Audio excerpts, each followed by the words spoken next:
अमेरिकी संसदले युक्रेनका लागि 40 अर्ब डलरको सहायता प्याकेज पारित गरेको छ।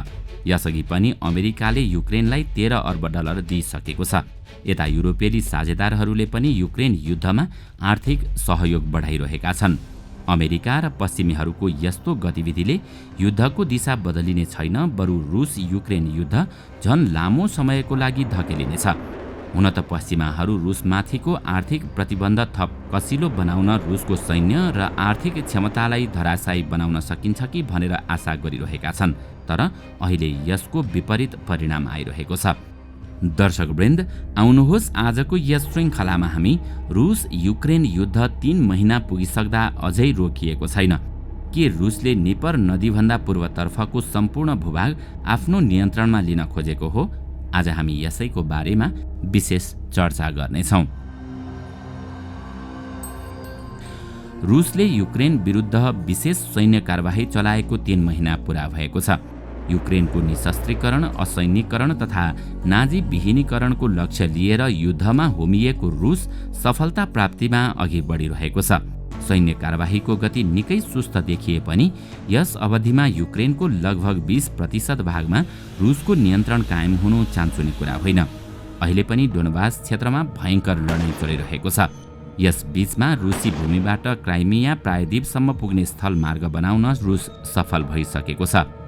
लुहान्स्क, दोनेत्स्क, जापोरिझिया र खेर्सनमा नियन्त्रण कायम गरी रुसले यो रणनीतिक ल्यान्ड ब्रिज नियन्त्रणमा लिन सकेको हो। मरियोपोल रुसको अधीनमा पुगेपछि यसले औपचारिकता पाएको छ। यससँगै आजोभ सागरमा पनि रुसको अकण्टक प्रभाव कायम रहेको छ।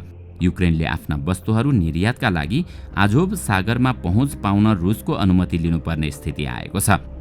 नियन्त्रणमा लिएका भूभागलाई रुसमा मिसाउनका लागि आरम्भिक प्रक्रिया पनि मस्कोले थालेको छ।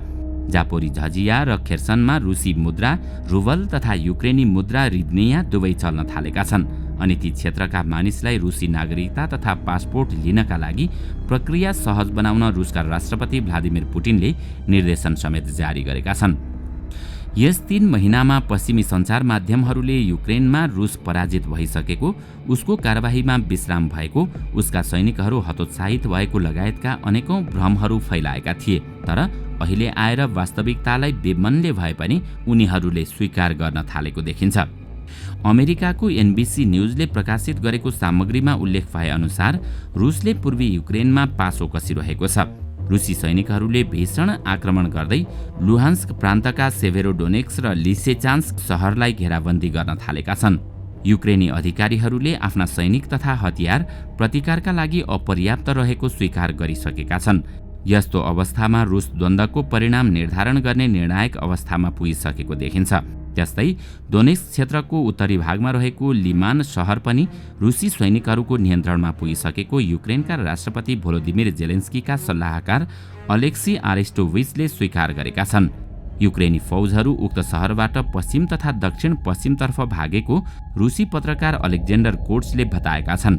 त्यहाँ युक्रेनका 500 सैनिकले आत्मसमर्पण समेत गरेका छन्। लिमानमा युक्रेनको पराजय भएकै बेलामा रुसी सैनिकहरू पोपास्नाया शहर नियन्त्रणमा लिएर बाखमुततर्फ अघि बढिरहेका छन्। पूर्वी क्षेत्रको मोर्चामा खटिएका आफ्ना सैनिकहरूलाई हात हतियार तथा रासन पानी दिलाउन युक्रेनले उपयोग गरिरहेको रणनीतिक केन्द्र बाखमुत रुसको नियन्त्रणमा आइपुगेमा युक्रेनले विशाल क्षति बेहोर्नेछ। त्यसमाथि रुसी सैनिकहरूले सेभेरोडोनेक्स र लिसिचान्स्क क्षेत्रमा रहेका हजारौं युक्रेनी सैनिकको घेराबन्दी गर्न लागेका छन्। खार्किभ क्षेत्रको इम्युजमा अनेकौं गाउँहरूमा पछि रुसी सेनाको नियन्त्रण कायम भएको छ। युक्रेनको पराजय सुनिश्चित रहेको थाहा पाउँदै अमेरिकाका पूर्व परराष्ट्र मन्त्री तथा अन्तर्राष्ट्रिय सम्बन्ध अध्ययनका भीष्म पितामह हेनरी किसिन्जरले स्विजरल्यान्डको डोभोसमा आयोजित वर्ल्ड इकोनोमिक फोरमको बैठकमा युक्रेनलाई शान्ति बहालीका लागि आफ्नो भूभाग त्याग्न सुझाव दिएका छन्। तर उनको यस सुझावलाई अस्वीकार गर्दै आरेस्टोभिचले अश्लील गालीको वर्षा गरेका छन्। युक्रेनले अहिले भूभाग नसुम्पेमा अन्ततोगत्वा रुसले निपर नदीभन्दा पूर्वतर्फको सम्पूर्ण भूभाग आफ्नो नियन्त्रणमा लिने सम्भावना देखिन्छ।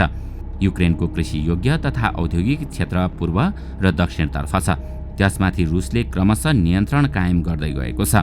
यस्तो स्थिति रहेको भए पनि युक्रेन र उसका पश्चिमी समर्थकहरूले युक्रेनी सेनालाई हात हतियार उपलब्ध गराएर युद्ध लम्ब्याउन सकिने अनि रुसलाई त्यसमा फसाएर दुर्बल बनाउन सकिने दिवा स्वप्न अझै त्यागेका छैनन्। त्यसै सिलसिलामा अमेरिकी संसदले युक्रेनका लागि 40 अर्ब डलरको सहायता प्याकेज पारित गरेको छ। यसअघि पनि अमेरिकाले युक्रेनलाई 13 अर्ब डलर दिइसकेको छ अनि उसले युरोपेली साझेदारहरूलाई पनि युक्रेनको सहयोग गर्न लगाइरहेको छ। तर यसले युद्धको दिशा बदल्नका लागि योगदान गर्ने खासै सम्भावना देखिँदैन। पश्चिमाहरू रुसमाथिको आर्थिक प्रतिबन्ध थप कसिलो बनाएर रुसको सैन्य र आर्थिक क्षमतालाई धराशायी बनाउन सकिन्छ कि भनेर आशा गरिरहेका छन्, तर यसको विपरीत परिणामहरू आइरहेका छन्। ब्लुमबर्ग पत्रिकाले दिएको खबर अनुसार रुसी मुद्रा रुबल डलरको तुलनामा बलियो बनेको छ। वर्षको आरम्भमा भन्दा अहिले डलरसँगको तुलनामा रुबलको भाउ 11% बढेको छ। युरोपसँगको तुलनामा पनि रुबल बलियो बनेको छ, किनकि रुसले ग्यास किन्नका लागि रुबलमा कारोबार गर्नुपर्ने शर्त युरोपेली मुलुकहरू समक्ष राखेको छ र उनीहरू त्यस शर्तलाई मान्न बाध्य छन्। आर्थिक प्रतिबन्धका कारण रुसी अर्थतन्त्र धराशायी हुने अपेक्षा पश्चिमले गरेको भए पनि त्यसो भएको छैन, तर प्रतिबन्धले विश्व बजारलाई चाहिँ तनावग्रस्त बनाएको छ। मूल्य वृद्धि आकाशिएकाले सर्वसाधारणलाई हातमुख जोड्न मुस्किल पर्न थालेको छ। प्रख्यात लगानीकर्ता बाइरन किङले क्यानाडाको भ्यान्कुभरमा गत साता गरेको एक सम्बोधनमा उल्लेख भए अनुसार रुसमाथिको प्रतिबन्धको असर विभिन्न क्षेत्रमा देखिन थालेको छ। सबभन्दा महत्त्वपूर्ण असर भनेको खाद्य सङ्कटको स्थिति हो। रुसबाट गहुँ र अन्य अन्नबाली तथा मलखादहरू पाइन छोडेको छ। त्यसले गर्दा खाद्यान्नको मूल्य निकै बढेको छ। यससँगै ऊर्जाको मूल्य पनि बढेको छ। विश्व बैंकले सन् 2021 को तुलनामा यस वर्ष इन्धनको मूल्य 50% बढ्ने आंकलन गरेको छ। त्यसले गर्दा बढ्ने ढुवानीको खर्चका कारण महँगी झनै चर्किने सम्भावना छ। अमेरिकीहरूलाई पनि महँगीको समस्याले पिरोल्न थालेको छ। युद्धका लागि उक्साउने 1% सम्भ्रान्तहरूलाई महँगीको असर नपर्ने भए पनि निम्न र मध्यम वर्गीय अमेरिकीहरू यसबाट आक्रान्त छन्। त्यसैले उनीहरू रुसलाई दण्ड दिने भन्दा पनि अमेरिकी अर्थतन्त्रमा पुगेको क्षति न्यूनीकरण गर्ने पक्षमा छन्। The Associated Press NORC Center for Public Affairs रिसर्चले गरेको एक सर्वेक्षणमा सहभागी मध्ये 51%ले रुसमाथिको प्रतिबन्धको साटो अमेरिकी अर्थतन्त्र सुधारमा बाइडेन प्रशासनको ध्यान जानुपर्ने मत प्रकट गरेका छन्। त्यसो त जसले जे भने पनि युद्धका कारण आज युक्रेन तहस नहस भइसकेको छ। विश्व बैंकको आंकलनमा युक्रेनको अर्थतन्त्र सन् 2022 को अन्त्यसम्म 45%ले घट्ने सम्भावना छ।